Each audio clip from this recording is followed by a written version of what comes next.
The war had turned the island into a graveyard. Palm trees burned black against the sky thick with ash, and the ocean that once shimmered turquoise was streaked with oil and blood.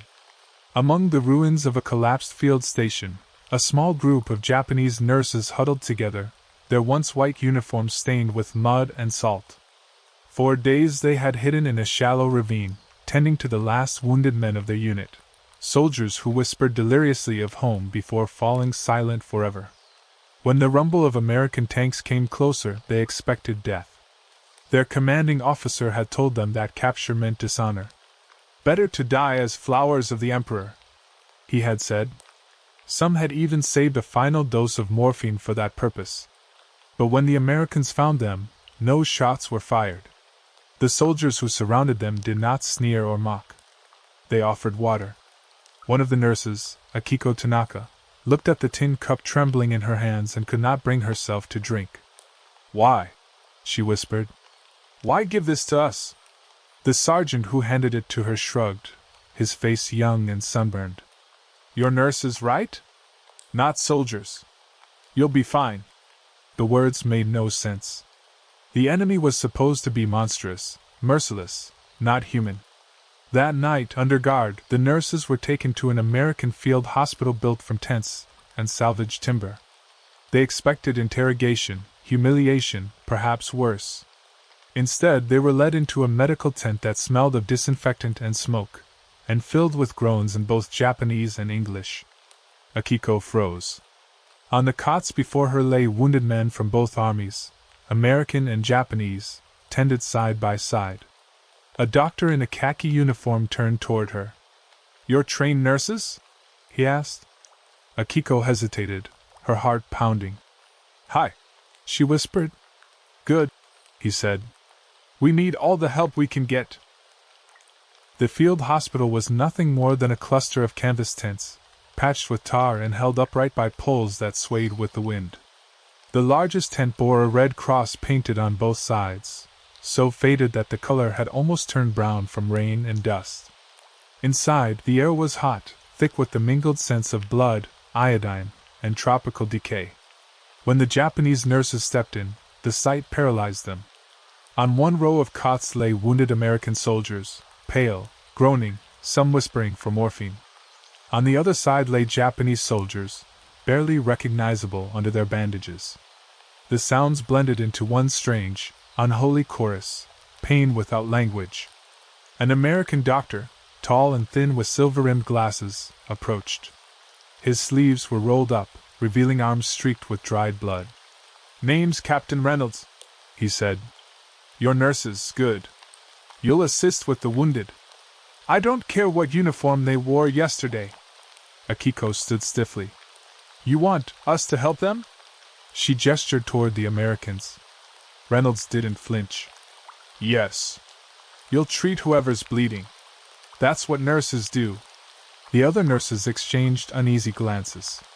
They had been trained under Japan's iron military code, taught that compassion for the enemy was treason, that the purpose of a nurse was to serve the Emperor's wounded, not those who had tried to destroy them. But Reynolds gave them no time to argue. He pointed to a cot near the entrance. "Start with him. Shrapnel to the leg. You'll assist my medic." Akiko stepped forward mechanically, her body obeying long-instilled discipline even as her mind screamed against it. The soldier on the bed was young, barely older than her brother. His eyes fluttered open. "Thank you," he whispered hoarsely, mistaking her for an American nurse. The words struck her harder than any insult. She had been called servant woman, imperial tool, but never "Thank you." As she cleaned the wound, her hands trembled. Across the tent, another nurse began bandaging a Japanese corporal, while an American orderly held the light for her. The two worked in silence, breathing in sync, united by the rhythm of triage. When the shift finally ended hours later, Akiko stepped outside and looked up at the black sky. Two flags fluttered faintly in the night wind, one with stars, one with a red sun. For the first time, she wondered if duty could mean something more than obedience. By the third day, the rhythm of the tent had become something almost sacred, a fragile harmony balanced between exhaustion and disbelief. The Japanese nurses worked beside American medics, their movements cautious at first, then gradually fluid, guided by instinct rather than trust. Akiko found herself treating both sides without distinction. The blood looked the same. The pulse under her fingers beat the same frantic rhythm. When she pressed gauze against the wound, the pain in a man's eyes, whether American blue or Japanese brown, was indistinguishable. Once, while changing a bandage on a Japanese soldier's shoulder, she noticed the cot beside him. There lay an American Marine, barely conscious, a photo of a smiling woman tucked into his shirt pocket. His lips moved weakly, a whisper she couldn't understand. Akiko hesitated, then dipped a cloth in water and touched it to his cracked lips. He blinked, confused, then murmured, "Mom?" The word pierced her. For a heartbeat, the noise of the tent faded, the cries, the footsteps, the metal trays, all gone. Just that word. "Mom!" Her hands trembled as she wiped the sweat from his brow. "Rest," she whispered in Japanese, knowing he could not understand. "Rest now." Behind her, Captain Reynolds watched quietly. Later, as they scrubbed instruments together, he said, "You did good work today." Akiko didn't look up. "You trust us?" she asked softly. He paused, then replied, "Trust takes time. But I know a nurse when I see one. Pain doesn't lie." The words lingered long after he walked away. That night, Akiko couldn't sleep. She sat by the tent entrance, the ocean's dull roar echoing through the dark. One of the younger nurses, Yumi, approached and sat beside her. "I helped an American today," she confessed, her voice breaking. "He smiled at me, as if I wasn't the enemy. I don't understand it." Akiko looked toward the horizon, where lightning flickered over the sea. "Maybe we don't need to understand," she said. "Maybe we just do what we were trained to do." She didn't add the part that haunted her most, that every time she cleaned an American wound, she felt her own certainty bleeding out with it. The next morning, the sound of engines cut through the humid air, a transport plane landing on the dirt strip behind the camp. Minutes later, stretcher-bearers rushed in a new patient, an American pilot, his face burned, his uniform torn and stiff with dried blood. The Japanese nurses froze. His flight patch still bore the rising sun with a red X slashed through it, a mark of hatred. Dr. Evans barked orders. "We need hands here." No one moved. Then Akiko stepped forward. Slowly, deliberately, she took a scalpel from the tray and began cutting away the charred fabric. The smell of burned flesh filled the tent. The pilot groaned, not a soldier's roar, but a broken, human sound. "Water," Akiko said quietly in English. Yumi handed her a basin, her fingers trembling. Together they cleaned the wounds, layer by layer, until the man's breathing steadied. When they finished, Captain Reynolds appeared. "He'll live," he said. Akiko nodded, but her eyes stayed fixed on the pilot's hand, blistered, twitching slightly. She thought of her brother, a kamikaze flyer who never returned. That night, she dreamed of two planes colliding midair, their trails of smoke spiraling together until they vanished in the same burst of fire. Days passed in a rhythm that neither side could quite understand. Morning rounds began at dawn, with the hum of flies and the sharp scent of disinfectant blending into the wet tropical air. The nurses moved between cots, some occupied by Japanese soldiers, others by Americans, always aware of the invisible line that once divided them. And yet, that line was beginning to blur. Akiko often worked beside an American nurse named Claire. Their words were few, a gesture, a glance, a nod over a tray of bandages. But there was a quiet understanding in their silence, something that didn't need translation. When Akiko's hands trembled stitching a wound, Claire would steady the thread without comment. When Claire's face hardened at the sight of a dying man, Akiko would hand her a cloth, eyes lowered. It was one evening, after a long day of treating burns and amputations, that the silence finally broke. The generator had failed again, and the ward was lit only by oil lamps. Claire sat on a crate, shoulders slumped, watching a young American private wheeze his last breaths. "He's 19, she whispered, more to herself than anyone else. He was supposed to go home next month. Akiko didn't answer. She looked at the boy, the way his lips parted for air, the glaze forming over his eyes, and felt something hollow open inside her. So young, she murmured in Japanese. Claire turned her head. What did you say? Akiko hesitated, then repeated in halting English. So young, too young. They sat together after the boy passed, the storm outside breaking against the tin roof like gunfire. For the first time, Claire reached over and placed her hand gently over Akiko's. Neither moved. Neither spoke. In that fragile silence, something unthinkable began to form. Not friendship, not yet, but recognition. A small, trembling bridge between two women raised to heal only their own kind. When the lights flickered back on, they rose without a word and went back to work. But the silence that followed was no longer the same. Night in the field hospital came quietly, almost reverently. After the groans had faded and the lamps were dimmed, the nurses retreated to the far corner of the canvas ward. A few stretchers laid side by side, the faint smell of iodine lingering like memory. Some tried to sleep. Others stared at the canvas ceiling, listening to the jungle sigh beyond. Akiko could never sleep easily. Each night she unfolded a crumpled piece of paper from her uniform pocket, the beginning of a letter she could never send. It was addressed to her younger brother, who had been stationed somewhere in the Philippines.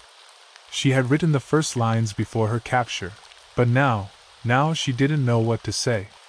Brother, she wrote one evening under the flickering light of a kerosene lamp.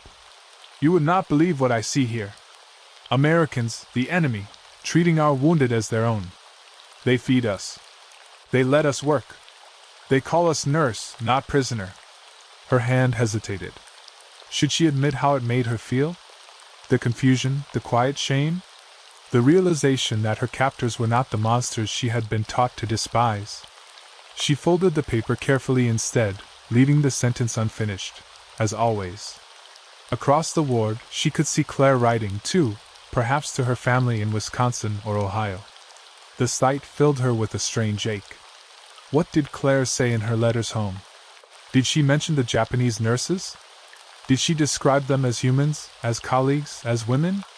Sometimes Akiko imagined a world where their letters might cross, one in Tokyo, one in Chicago, both speaking of pain, exhaustion, and the unbearable tenderness of tending to those who might have killed your own.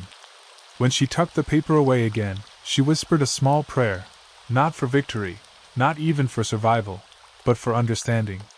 It was the first time she realized that perhaps, even in captivity, she was learning a kind of freedom her homeland had never offered her.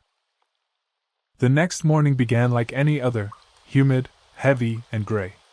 But by mid-afternoon, a new patient arrived at the field hospital, carried in on a stretcher by two Marines. His flight jacket was half burned, his skin blistered from flame and sun. His dog tags clinked softly as they moved him to an empty cot. Shot down over Rabaul, one of the Marines said. Name's Lieutenant Harris. Lucky he made it out alive.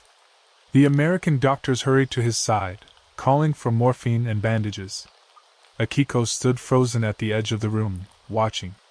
The sight of a pilot, one of the men who had dropped fire on her country, who had burned villages to ash, made her heart seize with something dark and instinctive.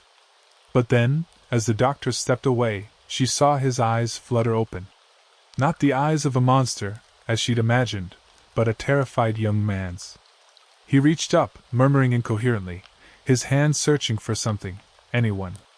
Akiko moved before she could think. She took his hand, small and shaking in hers, and whispered softly in Japanese, "It's all right, you are safe." He didn't understand the words, but his breathing slowed. Claire looked up, surprised but silent. When she handed Akiko a clean cloth, their eyes met, not in approval, not in pity, but in acknowledgement. The line between enemy and human had thinned to the width of a breath. That night, when the ward quieted, Akiko stayed by the pilot's bed. His face was pale under the dim light, his chest rising unevenly. She found herself thinking of her brother again, the one who might even now be lying in some jungle field, waiting for a stranger's hand to save him. She began humming an old lullaby her mother used to sing, the same one she'd hummed to wounded comrades on the front. The melody drifted through the ward, soft as rain. Claire, sitting on the far side, looked up from her notes. She didn't recognize the tune, but she understood the meaning. It was the sound of mercy in a place built from war. By the end of that week, the hospital had become a strange island of its own, neither Japanese nor American, but something fragile that existed between. The nurses moved through it quietly, tending to bodies marked by both flags. The air was heavy with disinfectant, but beneath it, something softer lingered, the scent of soap, sweat, and cautious trust. One morning, an order came down that unsettled everyone. The Japanese nurses were to begin assisting in the American ward, not just cleaning or fetching water, but performing full procedures under supervision. It was Claire who found Akiko in the corner, nervously washing her hands again and again. "They want you to help with surgery," she said gently, tying her apron. "You've done this before, haven't you?" Akiko nodded slowly. "Yes, but not for them." When she stepped into the operating tent, her heart pounded so hard it felt visible beneath her uniform. On the table lay another American, a soldier whose thigh had been torn open by shrapnel. The smell of blood and ether filled her lungs. The lead surgeon, Dr. Marin, gave her a brief look. "You can handle sutures, right?" "Yes," she answered softly. She expected suspicion, even disgust. Instead, Marin only said, "Then let's save him." Her hands trembled as she took the instruments. Each stitch was a small rebellion against everything she had been taught. Every time the soldier moaned, she felt a sharp sting of shame, not for him, but for herself, for realizing how little hate she had left. When the procedure ended, she stepped outside into the sunlight. Her gloves were red. For a long moment, she couldn't move. Claire came beside her, wordless, and took her gloves away. "You did good," she said simply. Akiko looked at her, eyes wet. "He was my enemy." Claire shook her head. "Not here." And for the first time, Akiko realized that inside the tent, the war had stopped, if only for the length of a heartbeat. That night, the sky opened. Rain hammered the canvas roof of the hospital like gunfire, drowning out every voice. Water pooled on the dirt floor, soaking through boots and cots. The nurses scrambled to move supplies to higher ground, shouting over the storm. Lanterns flickered, and for a brief moment, the entire ward plunged into darkness. Akiko was helping to secure a corner of the tent when she slipped, nearly falling into one of the cots. A hand caught her wrist, Claire's. They steadied each other in the dim light, laughing breathlessly as the storm raged above. The laughter died quickly. On the bed beside them, a wounded Japanese soldier groaned, his body shivering under the thin blanket. Without hesitation, Claire knelt beside him, pressing a towel to his fevered brow. Akiko froze. She hadn't expected that. The man was Japanese, a uniformed reminder of the war outside these walls. But Claire didn't seem to care. "He's burning up," she said, glancing up. "Help me get him warm." Akiko hesitated, then did as she was told. Together they propped him up, fed him sips of water, and waited through the long, trembling hours until his fever broke. When it did, the man opened his eyes briefly and whispered something weakly in Japanese, "Arigato." Claire frowned. "What did he say?" She passed the letter to Claire, who traced the fading ink with her fingers as if she could feel the distance it had traveled. "He's alive," Claire said softly. "That's something." Akiko smiled faintly. "It is everything." That night, as the lanterns burned low, she sat by a window slit in the canvas, listening to the hum of insects outside. The jungle seemed gentler now, as if the world itself was softening. For the first time since her capture, Akiko allowed herself to dream of returning home, not to the same Japan she had left, but to a different one, rebuilt by hands that had once only known war. And somewhere deep inside, she began to understand that compassion was not weakness. It was the first act of rebuilding.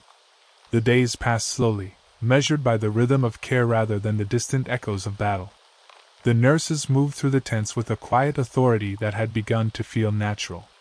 Akiko found herself guiding not only the hands of younger Japanese nurses but sometimes the Americans as well, showing them the subtleties of traditional wound care, improvisation with limited supplies, and the patience it demanded.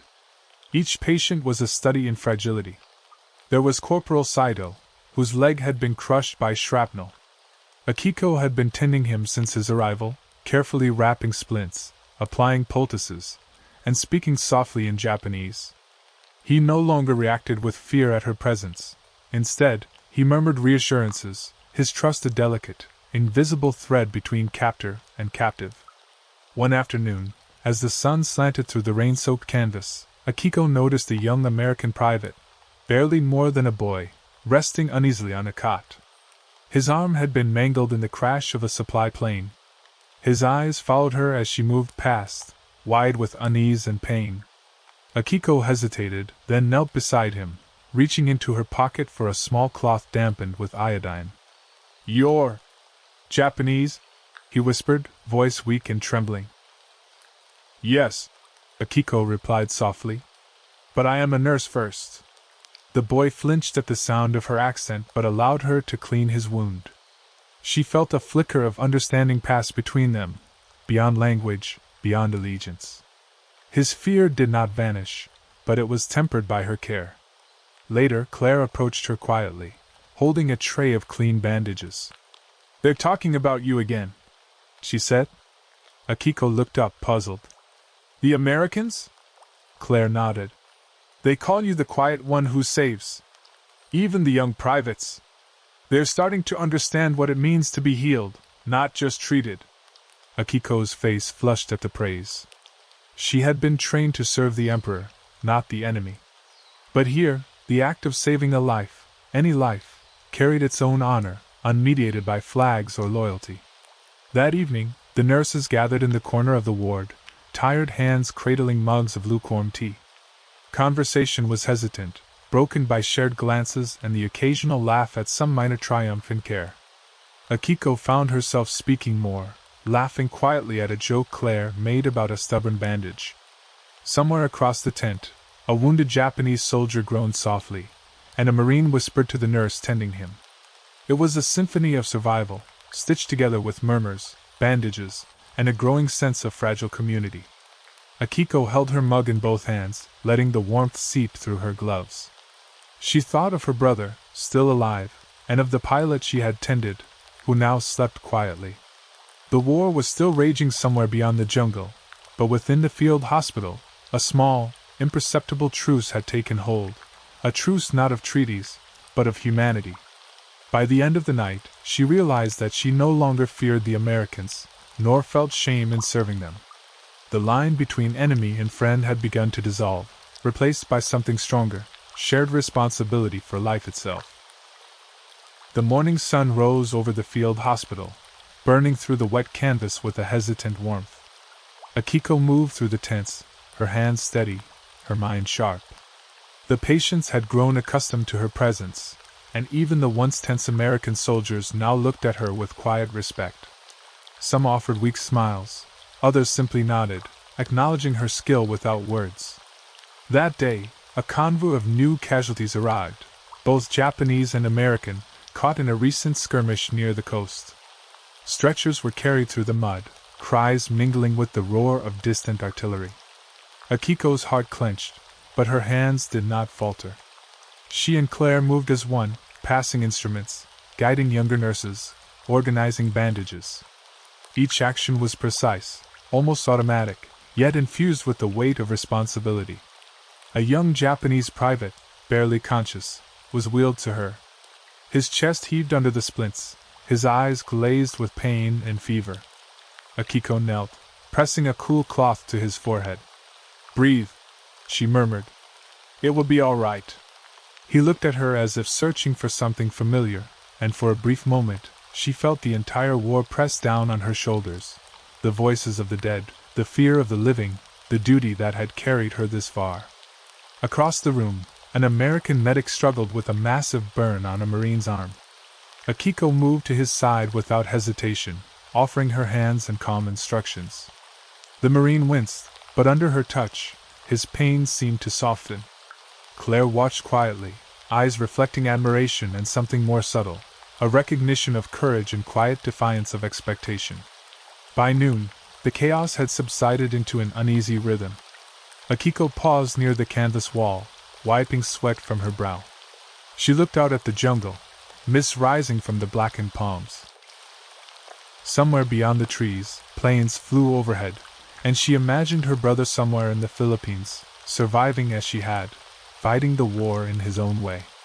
Her thoughts were interrupted by Captain Reynolds, who approached silently, clipboard in hand.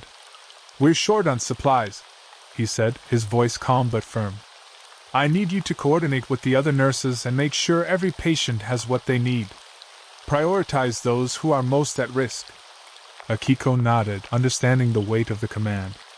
She moved quickly, delegating tasks, adjusting schedules, and ensuring that no soldier, Japanese or American, was neglected. With each instruction, her confidence grew. The war outside could not touch the small sanctuary they had built here. Inside, she was not a captive but a guardian. That evening, as the sun dipped behind the horizon, Akiko found a moment to sit beside Claire. The jungle had grown quiet, the only sounds the distant drip of rain and the low groans of convalescent soldiers. Claire passed her a cup of tea, the warmth seeping into Akiko's chilled fingers. "You've changed the ward," Claire said softly. "Everyone notices. The men trust you. The Americans, they see you as one of them now, somehow." Akiko looked at her, a faint smile breaking through her exhaustion. "Maybe it doesn't matter who sees me as what," she said. "Maybe it only matters that we save them, all of them." And in that moment, under the shadow of war yet illuminated by small acts of mercy, Akiko understood a truth she had never dared to consider, that compassion could survive even in the heart of destruction, and that the war, for a brief time, had been paused not by treaties or surrender, but by the hands of nurses. The days that followed became a careful choreography of survival and care.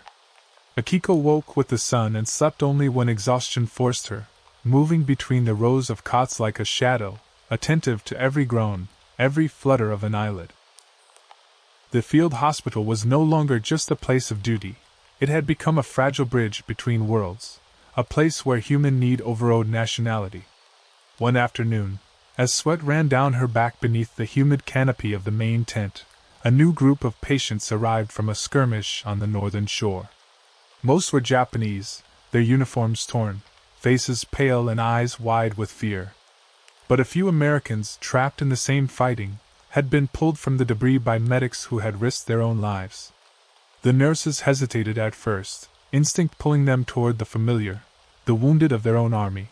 But Akiko's hands moved first, steadying a Japanese corporal and then, without a thought, an American Marine with a shattered forearm. The young pilot from weeks before, Lieutenant Harris, had recovered enough to move about on crutches, but he was drawn to the ward nonetheless.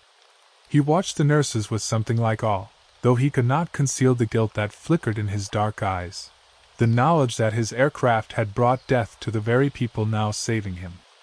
Akiko caught his gaze briefly. For a heartbeat, she saw him not as the enemy but as a man who, like herself, had been caught in a war beyond his control. She gave a small nod, a gesture of acknowledgement, and perhaps of forgiveness. The pilot returned it tentatively. It was the first human connection that required no translation, no pretense. By evening, the tents were quiet again. The fevered and the broken rested, the air thick with the scent of drying blood and antiseptic. Akiko washed her hands, her arms tired, her mind heavy. She thought of her brother, wondering if he, too, had survived another day, if he had someone's hand to steady him as the war tore around him. Claire approached silently, carrying 2 cups of lukewarm tea. "It's getting easier, isn't it?" she said softly, handing one to Akiko. Akiko hesitated, then took it. "Easier, but it doesn't feel right," she murmured. "To care for the enemy, and yet not to feel divided, it confuses me." Claire smiled faintly. "Sometimes the right thing is confusing." They drank in silence, listening to the low moans of soldiers and the rustle of the jungle beyond.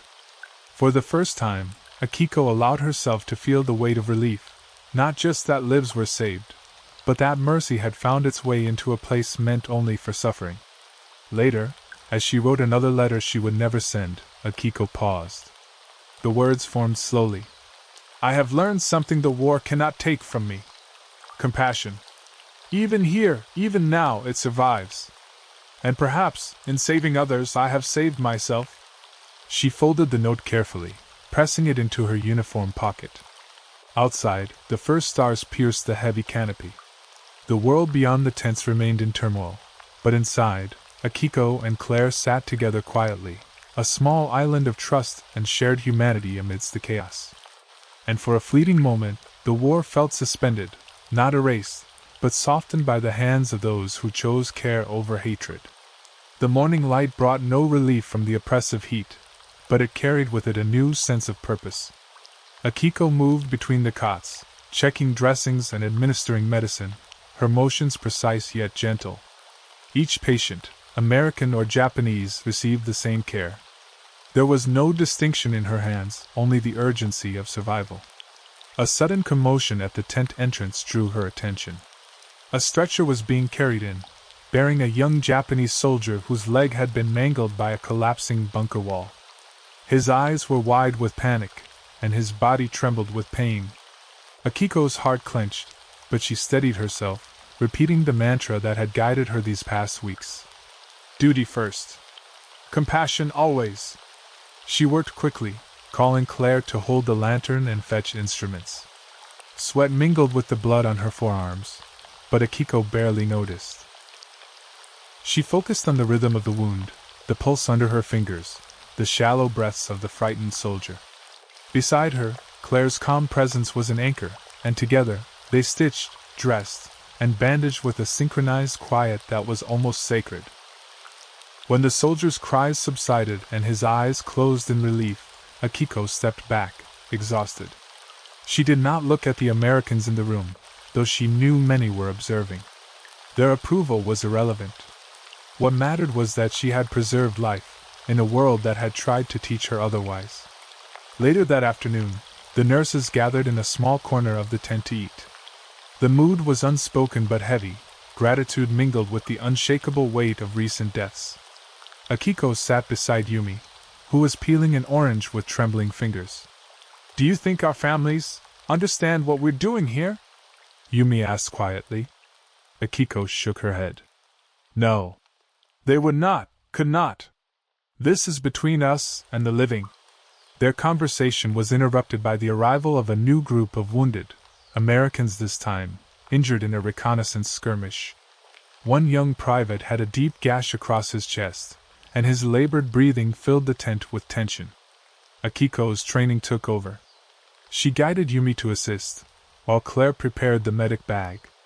Instruments passed in a silent ballet, hands steady despite the chaos. For hours the nurses worked. Sweat, blood, and fear mixed with determination. By the time the tent grew quiet again, night had fallen. Akiko stepped outside, the jungle air sticky and thick, carrying with it the scent of rain and earth. She looked up at the stars, feeling the weight of all the lives she had touched. Claire joined her silently, offering a small smile. You never stop, do you? Akiko shook her head. No. I cannot. They watched the horizon together, two women from opposing nations bound by the same truth, that mercy had a power no army could conquer, no ideology could erase. And in that shared understanding, Akiko began to feel a fragile hope, a seed of something that might survive even after the war's destruction. The following morning, the camp buzzed with unusual activity. A transport plane had landed at the makeshift airstrip, bringing supplies, mail, and unexpectedly, a group of American Red Cross representatives. They had come to inspect the field hospital, to observe the nurses, and perhaps, to document the care being given by Japanese women in American custody. Akiko and the others were rounded up and led to the inspection tent. Their uniforms, still patched and faded, contrasted sharply with the pristine appearance of the American observers. Akiko felt a surge of self-consciousness but also a quiet defiance. She had learned to measure her value not by appearance but by her actions. Captain Reynolds introduced each nurse. When Akiko's turn came, he spoke clearly, emphasizing her calm efficiency, her steady hands, her courage in the face of suffering. The observers nodded politely, scribbling notes in clipboards. One woman, younger than Akiko, with spectacles perched precariously on her nose, gave a small smile. "You have remarkable composure," she said in English. "Even under the worst conditions." Akiko inclined her head but said nothing. Words had become secondary to her actions. Outside the tent, she could hear the faint wail of a young soldier, both Japanese and American, sharing a cot. She closed her eyes, listening. That wail was proof that the war, in all its horror, had not erased life entirely. By afternoon, the nurses returned to their wards. New patients had arrived, a mix of burned Japanese sailors and American infantrymen injured in a beach skirmish. The tent became a flurry of motion again. Akiko moved from cot to cot, giving the same instructions, the same care. Her hands, though tired, were steady. When she reached a young Japanese private, he whispered hoarsely, "I saw my mother in a dream." His voice trembled, and for a moment, Akiko allowed herself to imagine her own brother safe, perhaps dreaming of her as she worked. She pressed the cloth to his forehead and murmured softly, "You will live." Later, as night settled, the nurses gathered for a brief moment outside. The sky was awash of bruised purples and oranges. Claire passed Akiko a small piece of chocolate, a rare treat from the supply shipment. They shared it in silence, their fingers brushing. Words were unnecessary. The shared gesture was enough to affirm that human connection could exist even amidst the violence. That night, as the lamps flickered and the jungle chorus sang outside, Akiko penned another letter to her brother. She wrote of survival, of the strange humanity she had witnessed, of Americans and Japanese working together to preserve life. She left it folded on her cot, knowing it might never reach him, but the act itself offered a quiet, sustaining hope. In the field hospital, for a few stolen hours, the war outside felt distant. And within that fragile pocket of time, Akiko felt something she had almost forgotten, that mercy, courage, and empathy could exist even where hatred had ruled for so long.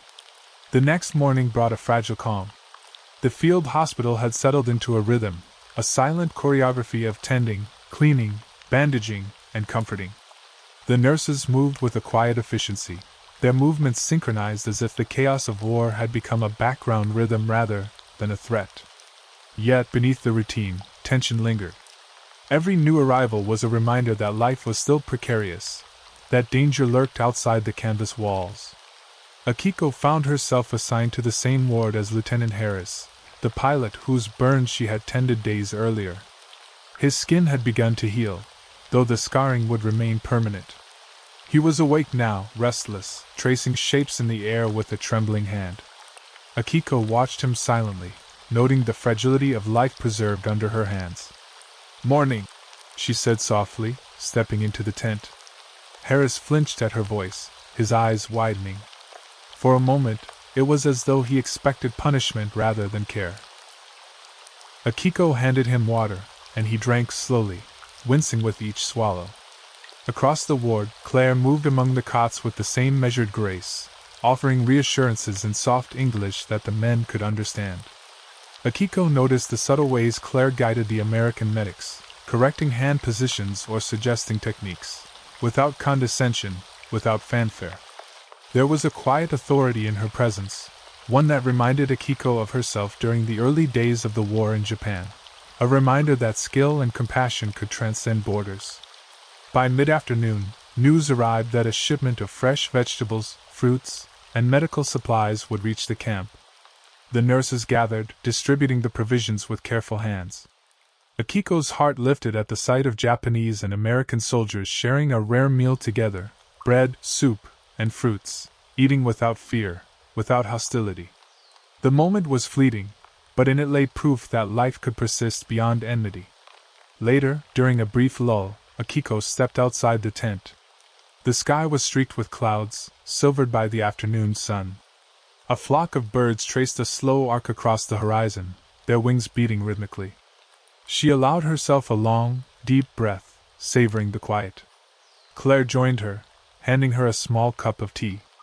"It's stronger than you're used to," she said, smiling faintly. Akiko accepted it, nodding. They sipped together in silence, a delicate truce between two women whose nations had been at war. For the first time, Akiko began to understand the breadth of her own resilience. She had been trained to obey, to serve, to endure suffering for a flag she once revered.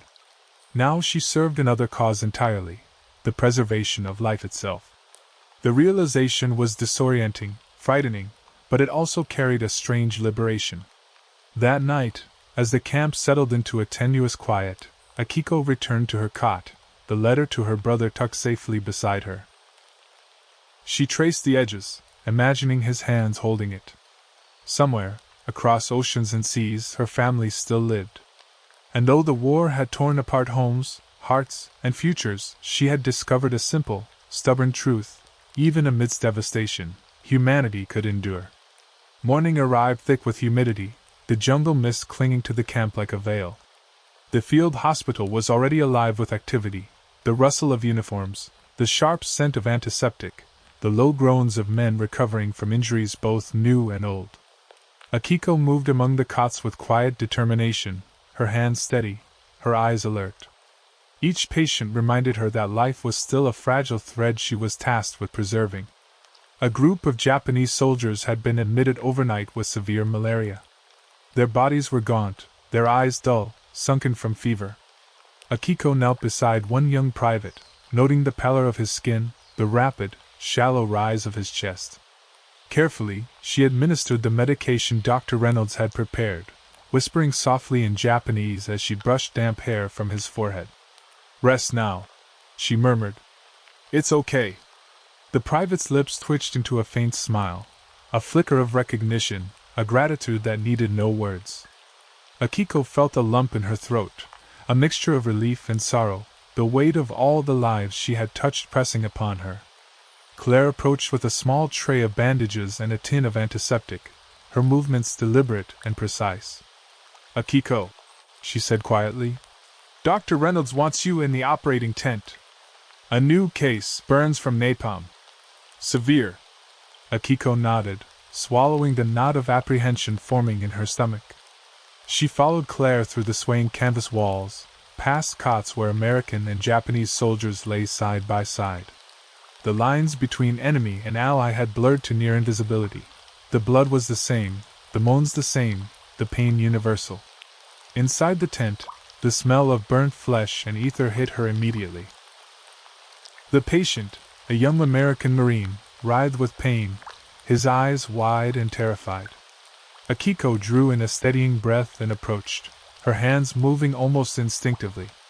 The American surgeon overseeing the procedure nodded at her, a silent acknowledgement of trust. Each movement, each stitch, was a quiet defiance against the teachings of war. She reminded herself that here, in this foreign land, the acts of mercy were revolutionary. She tended to him as she would have to her own brother, to her own students, to herself, with precision, compassion, and courage. Hours passed in a blur of antiseptic, sweat, and whispered instructions. The storm outside had returned, rain hammering the tents and sending rivers of muddy water across the camp. Yet inside, time slowed, anchored by the ritual of care. When the patient's breathing finally steadied, Akiko allowed herself a moment to step back, to look at the array of wounded around her, men who had been enemies only days ago, now saved, now breathing. Claire rested a hand on her shoulder. "You did it again," she said softly. "You're saving more than just bodies, Akiko." Akiko didn't answer. She only looked at the Marine, then at the Japanese soldiers nearby, and whispered a small prayer of gratitude for their survival. In that moment, she realized that the battlefield had shifted, not through victory, not through defeat, but through acts of quiet, unwavering compassion. By late afternoon, the storm had passed, leaving the camp wrapped in a heavy, damp heat. The mud clung stubbornly to boots, and the air was thick with the smell of wet earth and antiseptic. Akiko moved carefully among the cots, noting the subtle improvements in her patients. Some were strong enough to sit up, to smile faintly when a comrade or nurse spoke. Others remained silent, lost in fever or the dull haze of pain. A sergeant approached her, a Japanese man who had watched her work for weeks. "Nurse Akiko," he said haltingly. "Thank you for saving him. For all of us." His voice was soft, almost reverent. Akiko lowered her eyes, unsure how to respond. Words felt fragile, insufficient. She nodded, pressing a cool cloth to his brow. Claire appeared beside her, carrying a tray of boiled water and bandages. "The Americans are impressed with your work," she said gently. "They're talking about sending a report back, praising the Japanese nurses' contributions. Not that you care about that, I know." Akiko shook her head. "It is not for praise," she murmured. "Only for healing." The word lingered in the humid air, heavy with meaning. Healing. Not victory. Not revenge. Not hate. Later, during a rare lull, Akiko found herself sitting at the edge of the camp, where the mangroves met the shore. The ocean shimmered faintly under a pale sun, its waves lapping against wreckage scattered along the beach. She thought of her family, of her brother Kenji, of the letters she had started but never sent. She thought of the soldiers she had tended, Japanese and American alike, and the fragile thread that now connected them all. A shadow fell across her, and she looked up to see Claire standing there, a small notebook clutched in her hands. "I write sometimes," Claire said softly. "Letters. Never sent. Just thoughts, observations. Helps me sleep." Akiko glanced at her, a faint smile tugging at her lips. "I write too," she said. "For my brother. For myself. But they do not leave this place. They remain words in the dark." Claire nodded, settling beside her. They sat in silence, the only sound the distant clatter of the camp and the whisper of waves. For a moment they allowed themselves to imagine a world where uniforms didn't matter, where compassion alone dictated their actions. As the sun dipped lower, casting long shadows across the camp, Akiko felt a strange warmth in her chest, a fragile ember of hope. Perhaps it was not home she longed for most, but the ability to act freely, without fear, without prejudice, without the weight of a war that had consumed so much. The night arrived, thick and heavy, yet somehow gentler than before. Lanterns cast pools of golden light on the cots. Akiko moved quietly among her patients, checking IVs, adjusting blankets, whispering soothing words. Even the Americans seemed to notice the change. The nurse's calm, steady presence had begun to influence the atmosphere, softening tensions, bridging gaps that once seemed unbreachable. When she finally lay down, her hands still faintly stained with antiseptic, she thought of the pilot she had tended days before, of the Marine burned by napalm, of the countless others whose lives now clung to threads she had carefully tended. In the quiet darkness, she whispered a prayer, not for victory, not for glory, but for the fragile, luminous thread of human kindness that persisted even in the heart of war. The following morning, the camp stirred with an almost imperceptible calm. The rains had washed the mud into neat rivulets, the tents glistening faintly under a pale sun. Akiko and Claire moved together through the ward, distributing fresh water and checking on patients. There was a quiet efficiency now, a rhythm born not of orders, but of shared understanding. A small group of American soldiers approached, carrying bundles of newspapers and letters. Morale in the camp seemed to lift with each envelope, each photograph, each small glimpse of home. Akiko received another letter, this one from her mother. Her hands shook as she unfolded it, eyes scanning the neat, familiar script. Words of hope, of survival, of longing.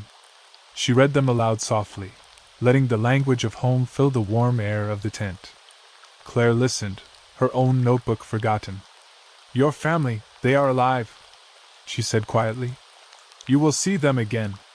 Akiko nodded, feeling a mixture of relief and lingering fear. She had endured so much that hope itself felt fragile, almost alien. Yet it persisted.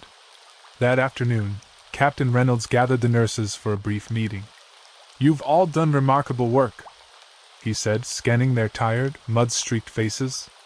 "Not just in treating wounds, but in bridging divides. Your efforts remind everyone here that humanity survives, even when nations do not. The words carried a weight that went beyond ceremony, a recognition of what the nurses had achieved. Akiko met Claire's eyes, and for the first time, they allowed themselves a small smile, one that did not need explanation. Around them, Japanese and American soldiers worked side by side, carrying supplies, clearing debris, sharing quiet jokes. The war had not ended, but within the confines of the field hospital, its sharp edges seemed dulled.